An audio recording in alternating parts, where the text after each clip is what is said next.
Welcome to the SourceLife Show.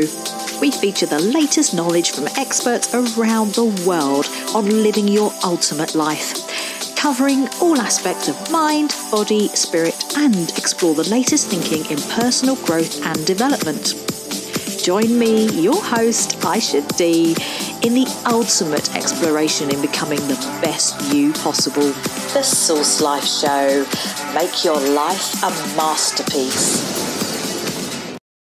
When it comes to relationship transformation, Dave Elliott is a noted expert, author, international speaker, and an accomplished coach who gets results for his clients all over the world. He's especially gifted at teaching smart, amazing women how to bring out the very best in men rather than suffering through their worst. Whether he's sharing his expertise in books or products, or on some of today's most widely read relationship websites, or on TV, radio, or stage, you'll come away with new awareness, skills, and strategies to get the breakthrough results you really want and need. So welcome to today's guest, Dave Elliott. Thank you so much. I am totally honored to be here, especially to be your first guest. Thank you so much. Oh, I am so happy you're here. I'm absolutely stoked. So let's crack on. Tell my audience, how did you actually get into the world of coaching? The first thing I actually started with, I'd come out of a divorce. I was in my boss's office one day, and he had a book sitting on his desk, and it was Stephen Covey's 7 Habits of Highly Effective People. And I said, "What's this?" And he was telling me about the book, and he said, "You're welcome to borrow it if you want to." And so I took it, and I read it, and I thought it was brilliant. I loved it. Read it cover to cover, and I thought, wow, I've never really knew that this material was out there and available and collected into one edition before. And it was amazing. It changed my life in a lot of fundamental ways. And then I kind of got, into it, and I wanted to learn more. And I started seeking out other things that I could do after that. And so from there, I got into the Tony Robbins world and started to go to his, listen to some of his events or listen to some of his CDs. Then went to his events, then got in the community, started to experiment with others. And it basically got into coaching after changing my life. Yeah. So what were you doing before you got into the world of coaching? So I was all about creativity. I was a graphic designer. I was a copywriter in ad agencies, and I was a broadcast producer. So I did radio, television, TV commercials, a lot of print ads though. And I loved it. I loved that aspect of it. But the cool thing was I realized that the creativity that I used in that aspect of my career, I now use in my coaching too. So creating content, writing books, and doing all those kinds of things. So I'm still using it, and I love it. How did you get involved in the relationship coaching area specifically? What was it about relationships that drew you in? Well, that's a great question. The thing is, it's the area that I most needed to learn. I mean, if you recall, I picked up that book. I was very shortly out of a divorce at that point, and I didn't ever think I was going to be going down that route. It was a bit of a surprise to me. There were some things that I definitely didn't really know or understand about relationship that I needed to. And I really pleased to say I learned a lot in doing that, doing the research and doing the studying and attending events. And like I said, that's what changed my life in a lot of really fundamental ways. So, it was basically I got pulled into it because it was the area that I most needed to change. And I also kind of have a passion for, make it simple. I love to create more love in the world, one person or couple at a time. And I mean, I wake up every day, love what I get to do. It doesn't get any better than that. My wife and I were talking the other day about a friend of ours who had dated a guy who was sort of what we call in the tunnel. He went through like this midlife crisis kind of thing. And I'm close to that age. And she said, "Do you think you'll ever, do you think you'll do that?" And I was like, "No, I really don't think so." And she's like, "Well, why are you so sure?" And I was like, "Because I love what I do." Usually a man in a midlife crisis is essentially, he's getting to a point in his life where he's starting to question, like, what am I doing? What's it all for? Is this really what I wanted to be? He's basically stopping in the midpoint of the journey, and he's like, how did I get here? How did I get to this place? I am here mindfully, by my own choice, by my own hard work. and I absolutely love it. So what's to question there? I don't think, maybe I'm whistling past the graveyard and I should knock on wood, but I think I'm pretty blessed. Like I said, I get up loving what I get to do every day. Yeah. So I don't really need to go and reevaluate that. Yeah. So the whole midlife crisis thing doesn't necessarily have to happen if a man is happy where he is, regardless of how old he is or whatever. It's not necessarily a predetermined event in a man's life. No, I think the main thing is, like I said, it's an event where you stop and you basically look and re-look at everything. Now, of course, if there's some kind of a traumatic event or something like that, might change things, like a death or something like that. Death of someone close. But I think if you really enjoy your life, that you're on the right track, you're living your mission, and I think. I mean, that's the big difference. I think the men who struggle with it are like, wow, whose mission is this? And how did I get here? And what the hell does this mean? And why am I doing this? Isn't it true that now women are also going through midlife crises as well? Like, is that kind of... Yeah, I mean, they certainly can. It's not like it's only limited. I mean, it's women and masculine, feminine masculine is a big part of what I teach. So feminine tends to be more about emotion and how things feel as her main navigation way, whereas a masculine will tend to navigate more from logic and analysis. So she'll probably figure it out a lot earlier and it'll be a lot painful. So she doesn't get to 40 or 50 when she's really in a great deal of pain as often, because she's had doses of pain all along. Masculine is eyes on the prize, single focus, outcome driven. And so he'll shove that aside, put it away, push it down, push it down, push it down, push it down. So what's cathartic about the midlife crisis, you just hit that certain age or that certain change. Maybe it's your kids have gone off to school, maybe it's you're an empty nester, maybe it's you're not going to retire at the job that you thought you were, or career's not going to look the same, or whatever it is the catharsis sort of thing that sets it all off. But I think men are, because they're analytical, they're better able to compartmentalize that, and it doesn't necessarily hit until it hits that critical juncture, that tipping point, if you will. And that's why men, I think, sort of are more known for that midlife. Yeah. So, yeah. Interesting. Yeah. That's a whole book in itself. Yeah, it really is. And it was that whole thing about, the tunnel. And when a man goes into that, it's a really painful space. And it's especially really painful if you're a woman with a man who's in the tunnel. And it's a necessary thing. He's got to go through it. And it can be really, really difficult. So I've written about this whole process of how do you, it's a tremendous amount of uncertainty for the woman that has really absolutely no control over where he is, or it's almost like he's gone for a while, he's disappeared because he's not the same guy for that period of time. So it creates an incredible amount of uncertainty for her. And most people, in the face of uncertainty, their first thing is well, let me control this and ride this down. And that's probably the absolute wrong thing to do. This is an opportunity to use your influence, not your control. So would you say that kind of helping women is your sort of speciality area, if you like? Yeah, it definitely is. And it's part of it is, that's a great question too, because part of it is by decision, part of it is by default. And what that means is, remember I said that men can compartmentalize and push stuff down, and they're good at not feeling or that kind of thing.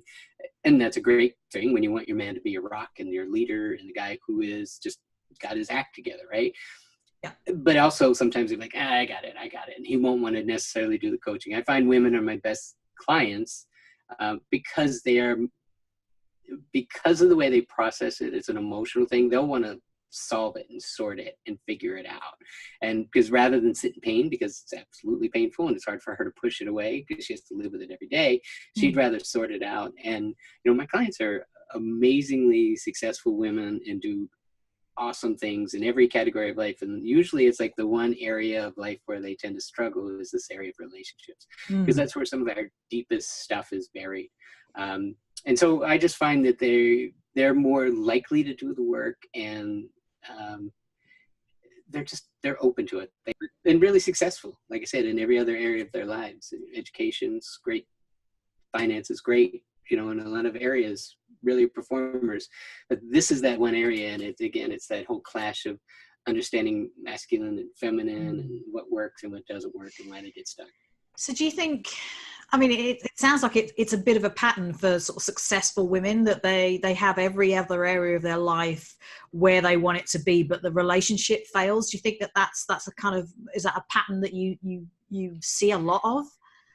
Oh, most definitely. I would say that is, and it's not an indictment on them by any stretch. It's one of those things where one, you get rewarded. So again, we're talking about masculine and feminine energy. My clients, because they're so successful in every other area, they take charge, they get things done, and they start to go into masculine strategies of single focus, outcome driven, go, go, go, go, go.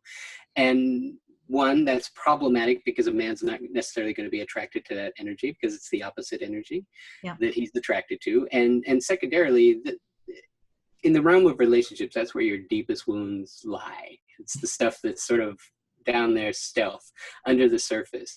And it takes a little bit more to dig that up. And I'm working on another book.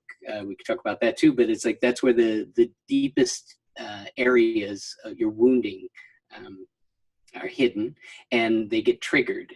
And that's sort of the system and how it works. And once they get triggered, that's sort of the mechanism for healing them, because that's the third part of the mechanism. It's like, we get wounded in relationships, we get triggered in relationships, and you're getting triggered not because you're a horrible person and you're doomed to suffer in the area of relationships because you're just awful. That's not it. The reason we have the same experiences over and over again with different people is that because there's some unfinished business there that we have to clean up. And this is another area where I help my clients do this deep dive and figure out, like, okay, why does this keep showing up? Oh, here it is. This is it. Let's clean that up. Let's give you some new, first is awareness, then a strategy, then some skills, and then put you out there and put it to work. Right. So what would you say would be one of the great game changers for your clients to have, like, the biggest shifts? I would say one of the big game changers, I think, is when you actually start to like men, and you actually see them as a hero. Because I think there's this contentiousness. Again, that's why, one of the reasons why it doesn't work out. Like, if think about it this way, we've all had that relationship that ended really, really badly, and like there was some behavior, like, lies or deceit or cheating and that kind of stuff. And that creates real serious wounds. And then you get to that place where you're really covered up, and like, now you don't trust, and then you've got all these types of things that are going on. And what I specifically do is I teach women how to understand men a lot better. Right. And so when you understand them better, you can work with them a lot more effectively. And so when you understand them better, you can bring out the best in them rather than suffering through the worst from them. And that's kind of what I do in a nutshell. Just basically give them some understanding. Most of the mistakes come from, we don't really understand the masculine and feminine, and they are absolutely different. That's why we have polarity, which is polar opposites attract. And so when you understand how that works and understand it really well, things can go well for you. When you don't, you run into problems because you're using the wrong energy. So it's like using the wrong bait for the wrong outcome, or essentially it just doesn't work, right? At SourceLife Show, we seek out the best in the world. We broadcast across 11 states in the US every Wednesday and Friday, and you can find us on iTunes Radio, YouTube, SoundCloud, Roku TV, and iHeartRadio. To be part of the revolution and put your business in front of thousands of Americans every week, visit sourcelifeshow.com/sponsor. That's SOURCE lifeshow.com/sponsor. Welcome back to the show with today's guest, Dave Elliott. So my next question is, obviously you're an author, and I just wanted to understand what it's actually like to actually write a book, because that's one of those things that I've always wanted to do, and I know a lot of people out there want to do, but never actually kind of get to actually doing that. So can you kind of talk us through that process? Sure. Yeah. Well, so my first book I came out a couple of years ago, and it's one of those really rewarding things that you do. Like you said, it's like kind of a check that off the bucket list, I guess, essentially. It's so the interesting thing. I think as many different authors have as many different styles on how they do it. Mm-hmm. For me, it's like it's there are times when I am just blowing, and it just comes through, and it's like a rush of waves coming through, and then it just like knock out a bunch of chapters. And then there's the times when it doesn't do as much. And I know a lot of people, like when you're going with a group or something, or learning about writing a book, they do like daily pages or daily chapters. And I do some of that too, because I do kind of leave time for that in my schedule. But I just find that there are those periods, and those periods that I know where I just sort of ride that wave when I'm really inspired and I have the time, and I just go and hit it. Definitely. So you have, I mean, is it like a formula that you call Catch Your Match? Yeah, that's the name of the first book. Right. Yeah. So my first book was called The Catch Your Match Formula. And the reason I wrote that book is because, so in my line of work, I have a number of my clients who tend to struggle in dating, and they say, well, I'm doing this online dating thing. And here's the thing, online dating, it's a thing. It's not going to go away. It works. 1 in 3 marriages starts with an online date. Really? Yeah, 1 in 3, wow. Pretty much. So it definitely works. And so they would be struggling, and I'd say, well, let me see send me your dating profile. Let me take a look at it. And I'd look at it, and I'm like, oh, no wonder it's not working. And it's like, let me sit with it. Let me take this. And so I basically started taking what they were writing, and I would edit it, from a different perspective. And it's been amazing. The people that I've helped, edit their stuff have gotten incredible results. Like I've got a lot of them, are now married because of it, and it happens quickly too, because I find that, most people just keep writing the same version of the same bad dating profile, right? Oh my God. Oh, now I'm curious. Yeah. Well, So I was going to say, so what are the kind of the biggest mistakes that people make when they're writing their profile? Yeah, I would say the number one is they start throwing a bunch of stuff against the wall to say, here's who you need to be for me, which is just really the height of arrogance, really, because it's a misunderstanding of the medium, essentially. And what I help my clients understand, and in the book, is because I remember I came from advertising. Right. Like your dating profile is an advertisement, and an advertisement has certain jobs. An advertisement has to, interrupt what you're doing, get your attention, has to educate you, has to have a call to action, has to inspire you, it has to stop you, it has to entertain you, has to do all these things to get your attention. And if you're just like regurgitating a bunch of things against the wall about what you need to be for me, that's just arrogant and self-putting, which is why it doesn't work. And most people do a version of that. And what I help them understand is it's an advertisement. So in order to do those things, what you need to do is say, this is about me. This is what I bring to the table, and paint a picture with words about, what life is like with you. And then you put that out there, and then people catch the vision, and then they respond. And, it's worked really, really well. And I've got some idea, I talk about in the book how to, get your profile to the top of the search engine. So it's worked great, and I love it. So you're kind of using that marketing brain and the creativity to really package someone, I guess. Branding them. Yep, that's exactly what it's about. I'm essentially creating a brand, and I go and walk through. It's like, understand that, every advertisement you've ever seen, like a soap powder ad doesn't say, here's who you need to be to use my soap powder. They say, here's why you should use my soap powder, because this soap powder is, 30% more effective, or 40% cheap, or it's better for this reason, or it's going to work better for your particular problem. You have to go out and figure out who's your market. What do you want to tell them? What do you want to leave them with? And, just be really clear in your communication. So it's essentially, I'm branding my clients, helping them get really clear on who they are and what they bring to the table. Yeah. I mean, that's so interesting, because obviously what people are doing is they're bringing their baggage along with them when they're setting up those profiles. I don't want this. I don't want this. I don't want this. And then it's like, well, run a mile because this one's going to be a nightmare, right? Right, which essentially says, this is my unresolved garbage. Let me just put that out from you. Want a date now? And that's not the most compelling offer. It just says, look, hey, here's what, I don't trust anybody, and I've been cheated on 100 times, so want to go out on a date? Yay! No, thank you. You sound like fun. It's just not a great offer, right? And so it's all about putting your best foot forward out there, and getting attention for your great attributes, and again, my clients, a lot of them, if they've done coaching with me, I've healed a lot of that stuff anyway, and sorted it out already.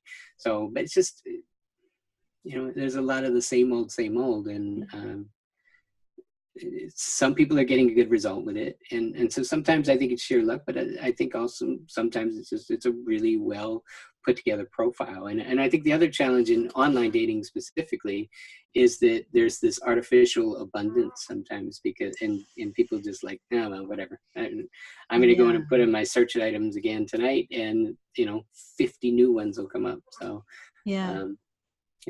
people tend to dabble and just like, whatever. But not my clients.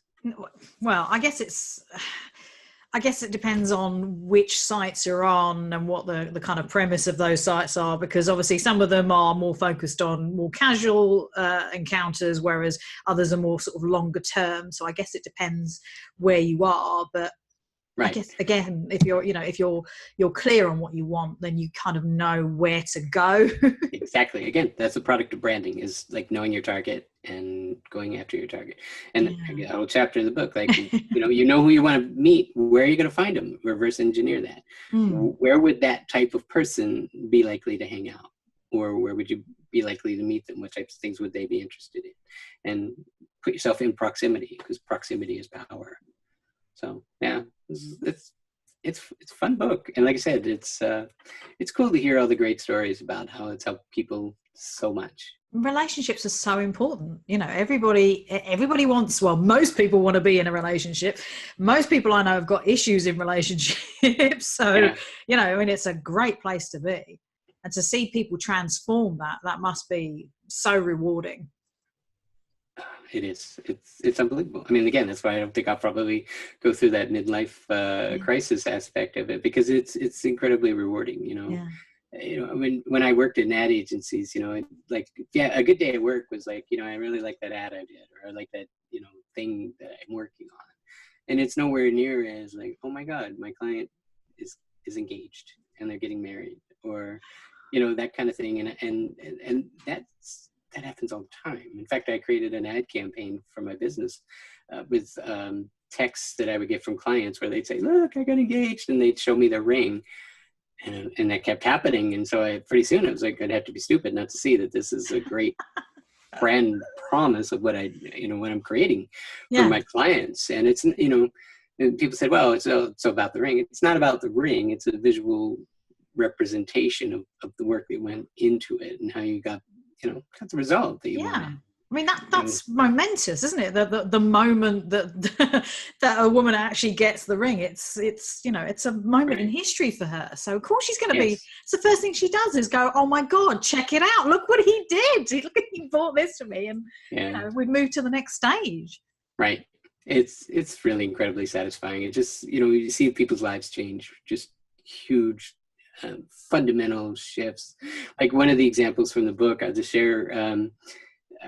It was amazing hearing her story, because it was someone who I had known for a while, and I saw her at a meeting that I had attended. I was in Florida. I was traveling, and she pulled me aside. She said, I got your book. And I was like, oh, really? Great, thank you. And she said, I met this really great guy, and long story short, she ended up marrying him, and he's an amazing guy. And she started to tell me about the story, and as we were reconnecting, and like, she was a widow. She had 2 kids, one of her child special needs, and she was a mom doing it tough for like 12 years by herself. Wow. And she had tried online dating like years earlier, and it ended very badly with a restraining order, essentially. So when she put it aside for like a decade of her life she spent alone because it was such a bad experience. And she said, I heard you talking in an interview just like this, and I picked up your book, and I thought, wow, this does make sense. And she did it. And she's like, boom, like that. She met this amazing guy. Wow. And he loves her daughter. I mean, that's what I'm talking about. Like, how can I have a bad day at work when that kind of stuff happens? Amazing. And just awesome. Like that changes people's worlds, and amazingly gratifying to have a part in that. Can you tell us a bit more about what is it called? Your Best? Tell them why you're the best. The acronym BEST. Oh yeah, that's one of the chapters in the book. Tell them why you're the best.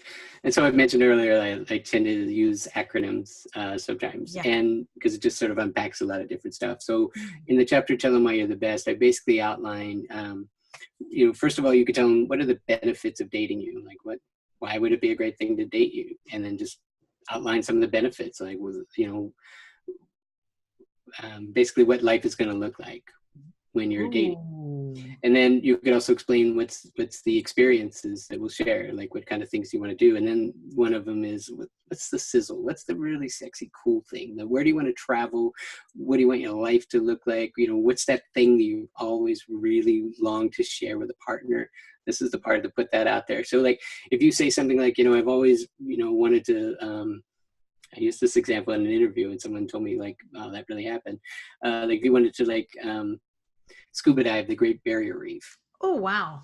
And you put something like that, or climb the pyramids, visit the pyramids or something, and you put that in there, and someone says, scuba dive the Great Barrier Reef, that would be awesome. And then all of a sudden it's like, I'm writing to her.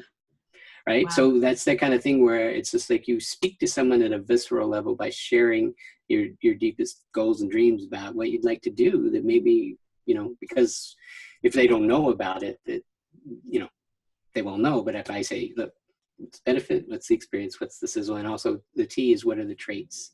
What traits do you bring to the table? Like what aspects of, what would they experience by dating you?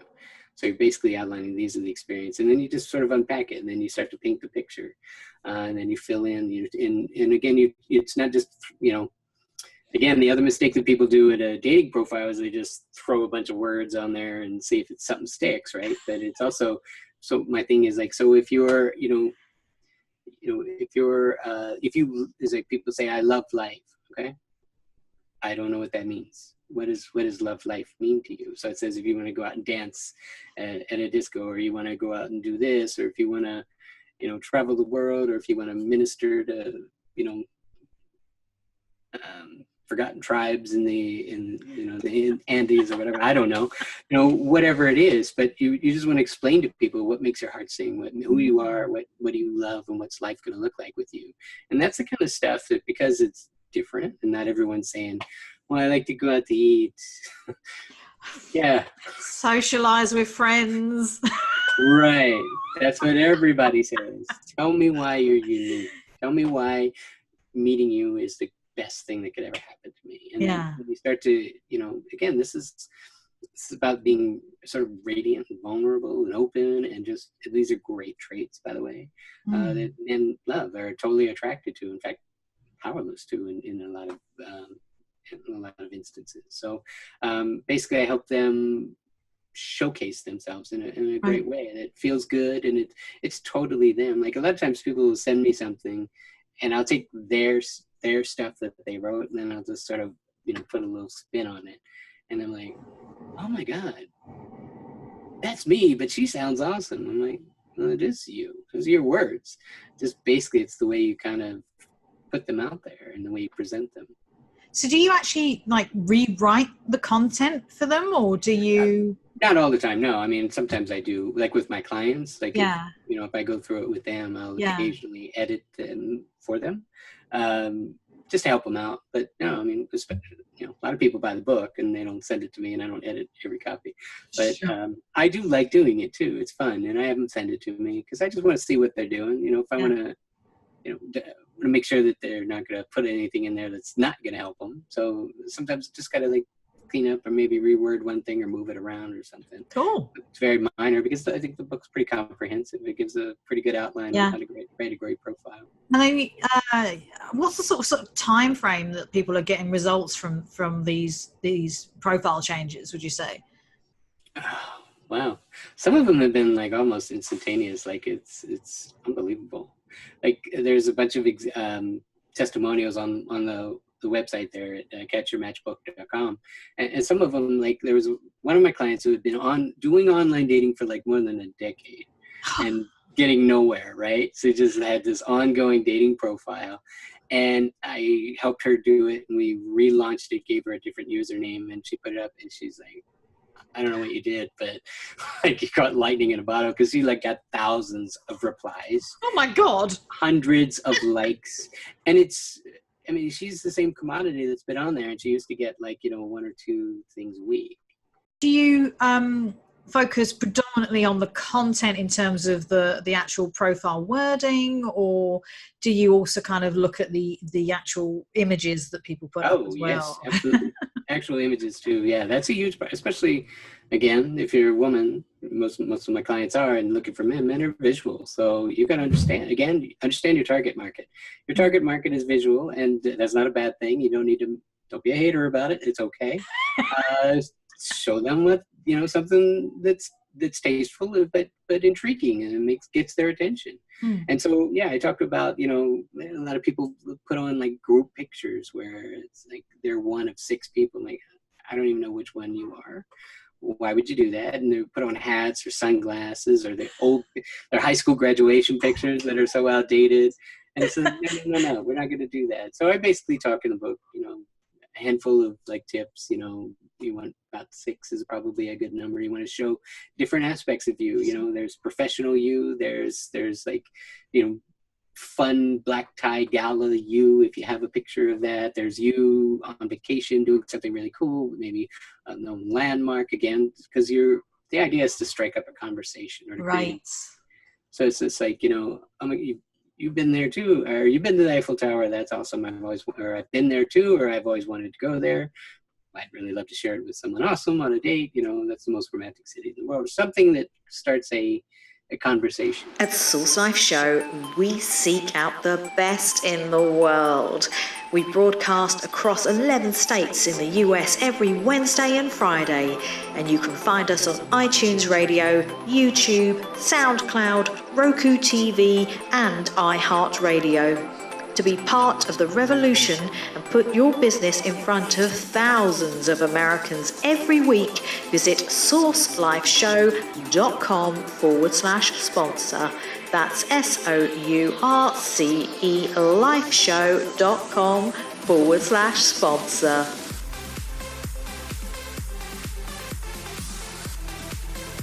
And I know you said that obviously a lot of the work that you do, it's predominantly helping women, but do you find that men come to you as well wanting? Oh yeah, definitely. In fact, one of my other great examples where it happened really quickly was I had a client who, I remember still to this day how he found me.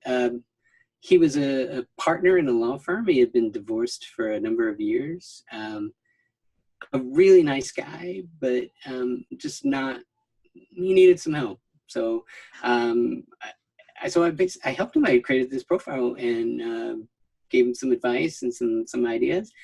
And I'm telling you, like, he met someone in like the first couple of people that he dated, and they're married now too. I mean, it was really remarkably quick. Now, I'm not saying that everyone is always going to have that response, because sometimes it's just like right person, right time, bam, magic happens. But yeah, it's incredible. Sometimes it happens really quickly, I hear that whole thing about, I got hundreds of responses. And again, they were active before. All they did was take their ad down and refresh it and change it totally. But I mean, that's the difference it makes, So these sites, the kind of the paid for sites that people put their profiles on, and kind of, I mean, would you recommend free sites versus the paid for when it comes to sort of online dating? I mean, what's your take on that? I've had people do both. I think the paid for sites, I think at least it's a one bar up that keeps some of the scammers and the nonsense and the Nigerian princes who want to help you bring money into the country and whatnot. We all get it, right? But that kind of the scammers, I think it keeps out a little bit more. So I think probably a paid site is better than a free one, but a free one is better than nothing. Or not doing anything. That's the other problem too. People get into learned helplessness and they just take no action at all. It's just like, you have to do something. And I guess the thing I like about online dating is that it's like it's a marketing machine that's working for you 24/7, while you're sleeping or while you're raising your kids or while you're, in school or doing homework or running your business, right? It's up there and it's live and people can come see it. It doesn't matter when they see it. They can look at it when they're free. Yeah. So it just works for you 24/7 and while you're doing your life. Yeah. So that's what I like about dating, online dating. I mean, okay, don't do it. Because basically what I'm doing, the exercises that I do in the book also help, whether you just meet someone in the grocery store too, because it's about branding. How do you elegantly, effectively, and efficiently introduce yourself to someone in a way that brings out the very best in you, creates some intrigue, some curiosity, and sort of makes that whole thing work great. Nothing worse than two people sitting across on a date saying, "So, what do you do?" It's like a job interview, and it's just like, I wait for the waiter and I ask for the check is what I do. God. We've all had it. It's painful, right? So, but again, that's the other cool thing about my clients. They show up on dates. They're lit up. They're in a great place. Yeah. So actually kind of go on a date knowing what your outcome is rather than just sort of sitting there twiddling your thumbs, I guess. Absolutely. Sure. I mean, why wouldn't you? Yeah. I mean, you have to, because if that's something you cared enough to invest the time and the resources and the, because that's an area that you want to change, you want to definitely bring your A game. And I mean, I think you should bring your A game every day. But, I'm a coach. What do I know? Hopefully a little bit. You never know. Yeah, it's a good idea though. It's I think when you meet life head on and you're showing up with, with passion, like I said, radiance for a woman is an amazing trait to go through the world with radiance, and it's powerful. Or even just, passion for a man or woman. It's just like feeling great. Like everybody wants to be around people who are just in a great state, feeling wonderful, loving life. It's because it's magnetic essentially. Yeah, 100%. Yeah. Well, why would you want to be around somebody that's miserable and bringing all of their baggage, when you could be with somebody who is actually enjoying their life and happy with where they are and not looking for somebody to complete them, but for somebody to kind of join them on the journey. Right, exactly. Unless it's misery loves company and you can be miserable together. That's a match too, maybe. I don't know. Whatever floats your boat. Right. So in the beginning, I would teach love languages. And Dr. Gary Chapman wrote a book on the 5 love languages. And when I first started out, like I'd be working with clients and I'd be introducing this idea, and I had this thing where I'd be telling them and I would forget 1 or 2 of them. And I'm like, and then there's, and here's why I love acronyms. An acronym like walks me through it nice and clean. So like if it's an H, I know what that is. If it's U, G, I know what that is. So it gives me a prompt. That's what I love about it. So, in teaching that and keep running into that, I realized there were some things that I think he didn't cover in that book too. So I added a couple that Dr. Chapman did not cover in the book, and I added them and I turned it into what I call the hug and kiss hierarchy. And so now I had a simple vehicle where I could just run down the list and kind of remember, teach it and figure out, allow them to create a hierarchy of having them in order. It's not just like what's your top 1 or 2, exactly in order. And then you kind of put them up side by side as you're getting to know this person. And you're like, oh, okay. Oh, this is interesting. Here's where we line up, or here's where we're very, very different. So they don't need to be identical, but they do need to be complementary. So it's a really effective model. It's my first CD, so it's an audio product, and basically I talk about on the CD, you can sit down over a first date and kind of say, I learned this thing, and you teach it to them. Real simple. It's a simple thing to remember, and then it creates some great conversations. So you can actually use that almost as a like a little formula for your first date to actually kind of really get to know whether you're going to be compatible or not. Yeah. Oh, absolutely. Because that'll tell you a lot about, because basically it's like it answers the question, what needs to happen to make you feel loved? And if you show up on a date and say, look, here, I know what it takes for me. So here's this information. You might as well learn it. And I would love to know what yours is. And it's just it's remembering like a couple of things. It's just like, oh, okay. It's just understanding the difference. Whereas like, one person might feel loved when, human touch is the H is about human touch. So it's like, holding hands, a kiss on the cheek, touching the hair, or something like that. Or the other person might be, the U is unselfish service. And so one person might feel loved because you remembered them, and you picked up something for them, or you brought them something, or you just remembered something important to them, brought them a coffee in the morning or something like that.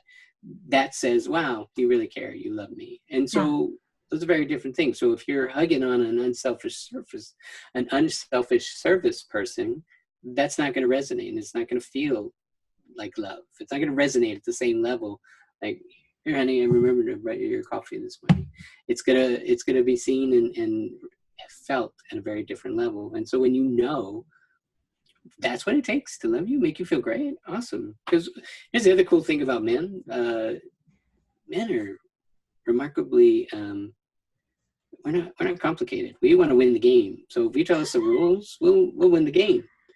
And so it's like, oh, great. So I don't have to, like one of them is gifts too. If you're like, oh, so you're not really a big gifts person. What makes you feel really loved is if I remember to, empty the trash, unselfish service, right? Or something like that. So we know where we get the, essentially, quote unquote, the most bang for the buck. But I guess you deliver it in a sort of playful way rather than an interview. Totally. Yeah. And that's the thing. I get everything I do, like my clients, it's funny. We laugh a lot. We play. I recorded a video recently. I was telling the story because my client sent me a text like, oh my God, look at this. And it was something, her boyfriend did something really sweet. Long story short, I do one exercise where I have my clients really start to understand their value. And some people really find it easy. So I give them, it's called the magic of 100. So write down a list of 100 great traits or 100 great ways that you bring value in a relationship. And some people are great with it and they like knock it right out. And then other people are like, 4 months later, and in fact, this is a cool story. One of my clients got a book deal with Hay House Publishing, and she wrote Mary. I wouldn't out a client other than she talked about me in the book and put it in the book, and so that's really cool that my Magic of 100 exercise is in that book that she shares, and she tells it in the book. She's one that struggled with it, had a challenging time coming up with a bunch of the areas that she loved. And I had another client who had that as well. And she got to like 20 and it was just wrenching for her, really difficult. And she's an awesome, beautiful, amazing woman who brought a lot of great things to the table. And so I kept kind of pushing her, okay, how you doing? Give me some more. Let's talk about this. And she gradually got there. But she said from 20 to 60 for her was just god-awful painful. And she sent me a list one time.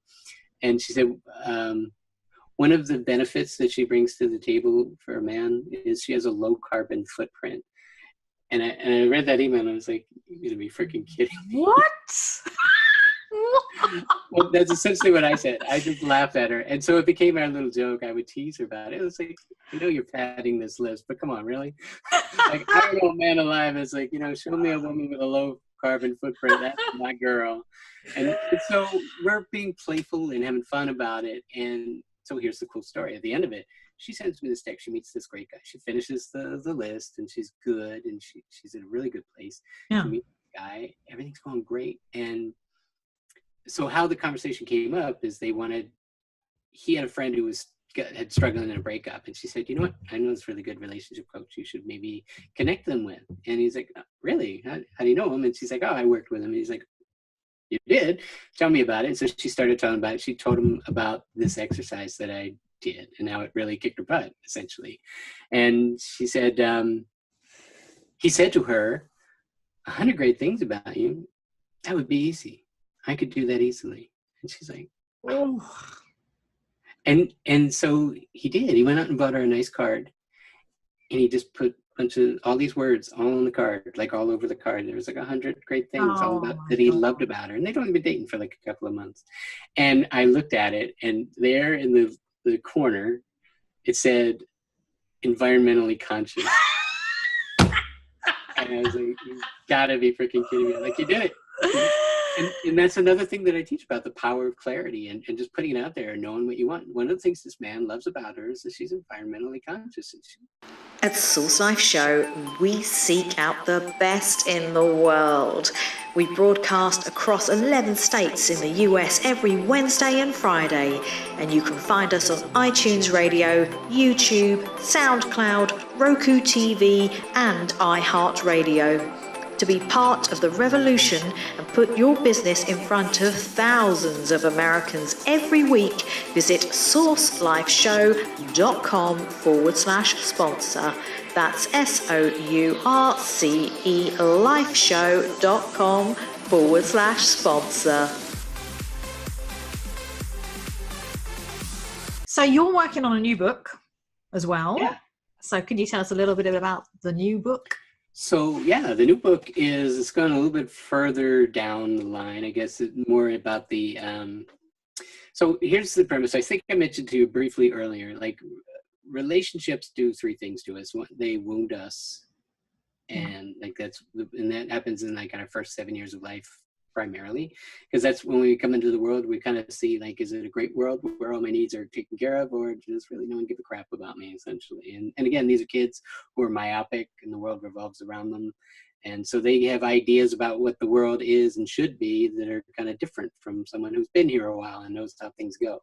Yeah. So there's that wounding process. And then after the wounding, you get triggered. So essentially what that means is you're going to meet other people that trigger those initial wounds.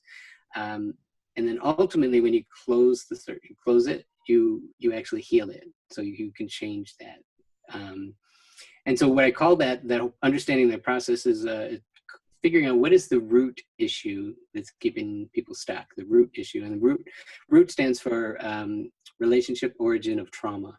So when I figure out like what is that original wound, and essentially it answers the question, why do you meet the same people that are wrong for you? And it's different people, same issues over and over again. Like why do you attract people that are, you know, whatever it is that one would attract, people that abandon, or people that create fear, people that cause shame, or people that are critical, or people that don't make plans, or don't text when they say they're going to text, or like all these things. And it's all related to like these early wounds that are long out of mind for most people, and figuring out why does this keep coming up. So I think it's a really huge, I think it'll do a real huge service for a lot of people who don't know this stuff, because it's kind of buried. Yeah. And it helps, like the first step is always going to be awareness. So if I could bring it to people's awareness now, and they're like, oh my God, now I see it.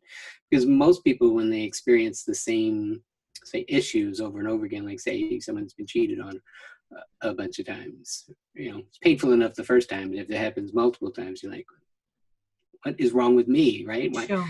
And it's not that there's something wrong with you, but there is an unresolved issue that you need to look at with new eyes, essentially. And it's really about healing that. And so that's what this book's about. It's going to be this an understanding of that process, how it works, why it's actually perfect, even when it doesn't freaking feel perfect. And so I'm going to be leading people through that process so we can clean that up, recognize what it is, and then heal that root origin, that origin of trauma. Wow. We can heal that. And now people can show up, you know, whole and complete. And the thing is, once you get the lesson, you don't need to get it anymore. So like I use the example, like the reason you don't have to go to third grade on Monday is because you completed all the assignments and skills that are part of the county or municipal curriculum where you went to school. Sure. And so that's why we don't have to go back to third grade. So again, same premise. If we learn this lesson, you don't have to keep having it revisited upon you. Yeah. So you can just clear it out, clean it up, and then be done with it. I mean, that's incredibly powerful, because you're actually going literally to the root cause of why so many people keep having that kind of karmic relationship issue with someone who, you know, who potentially looks the same as other partners, or they end up repeating the same process. So to actually kind of end that vicious cycle that is immensely powerful, to be able to do that for people. Yeah, it has been. I mean, I've been doing these coaching appointments for people and walking it through it, and the people are sometimes just like, "Wow, I had no idea." Because it's down there, buried deep, and it's layered, like way down there, out of sight. And that's the thing, when you don't know, it's out of your awareness. You're not gonna know to look for it. So if you don't know to look for it, you can't clean it up, because it's like a mess you don't see, essentially, and it keeps happening. And then every time it happens, it's like this whole, takes another hit at your self-worth. It takes another hit at, you know, what's wrong with me? Why does this always happen to me?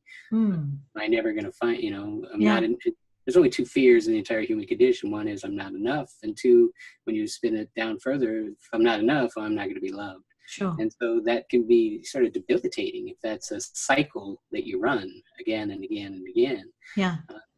And I just want to break that cycle and clean that up and heal it. So that's why I'm writing the book, and that's what makes me excited to do it and love what I do. That sounds really powerful. And that's the other thing too. In the book, I talk about we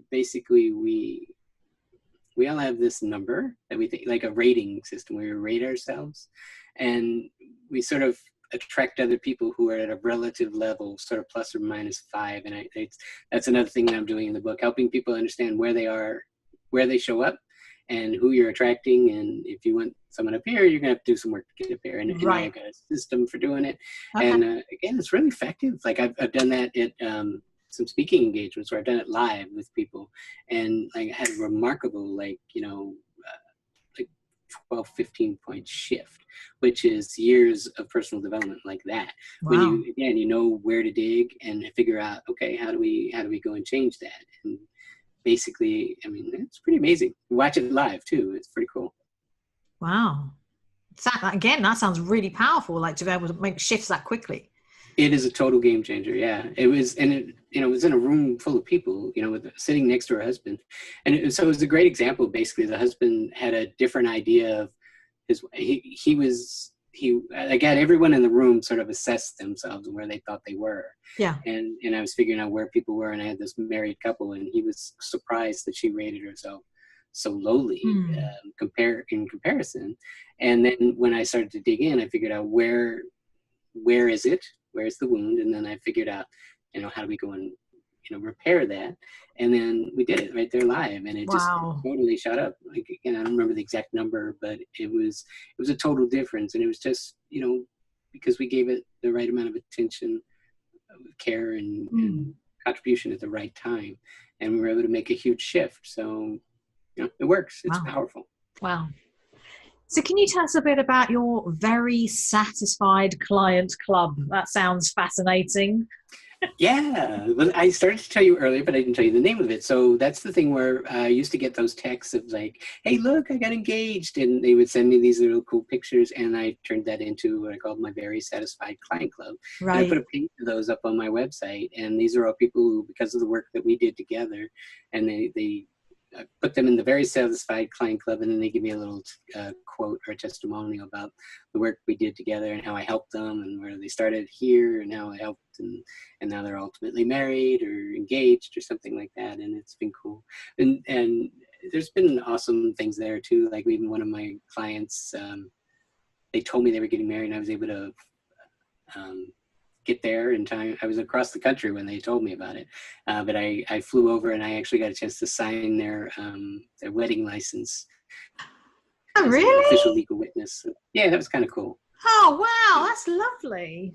Yeah, and that's the kind of thing. And they were, when I first started working with them, they were at a critical juncture where things were kind of, you know, touch or go. It was maybe looking at ending it if they couldn't fix it. And luckily we fixed it. Now they've been married, for a number of years now, and they're a great couple. So that's again, how can I not love what I do when I get to, see beautiful outcomes like that? So see happy people. Yeah. Mostly. I mean, most of them are. I'm not saying that they all are. I mean, that's the other thing too. I posted something the other day. It's like most people, when they hear a couple bickering, they're not the ones who are like, oh, let me go get into this. They're fidgeting and looking for the door, like, oh, let's get out of here. Yeah. But I'm like, oh, I think we need to talk. And my God. I go in where everybody else is going out. So it's not always, beautiful, especially in the beginning.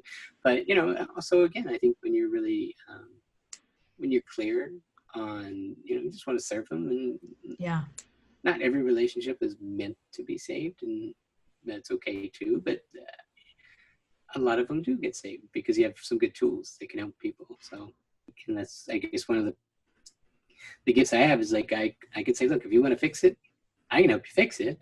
Yeah. But you got to decide you want to. But again, once people get an understanding, people walk away from things when they feel like it's just insurmountable, it's retractable, and it's not ever going to change. Intractable, I should say.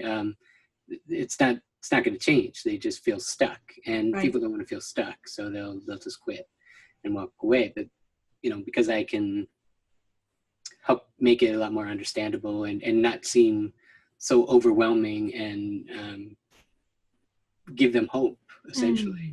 That's a bit of a game changer. And so most of the time people come around and they actually do the work when we can get out of the character assassination portion of our program, right? Yeah.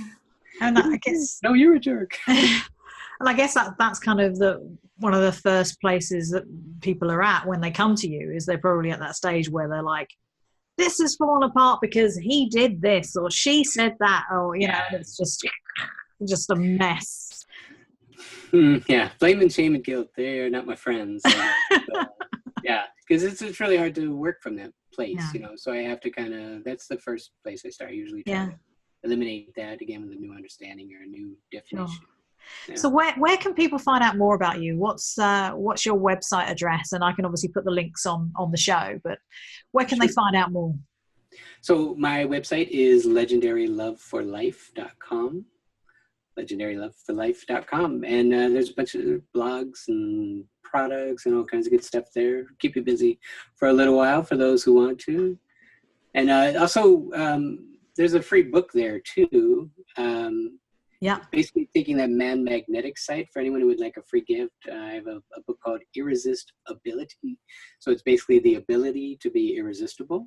For those who want to learn about those 9 things that I mentioned that make up the man magnetics formula, that acronym that makes the difference between a woman who's a keeper and one the man keeps away from, you can download that book for free. I'm happy to share that with you. And those friends.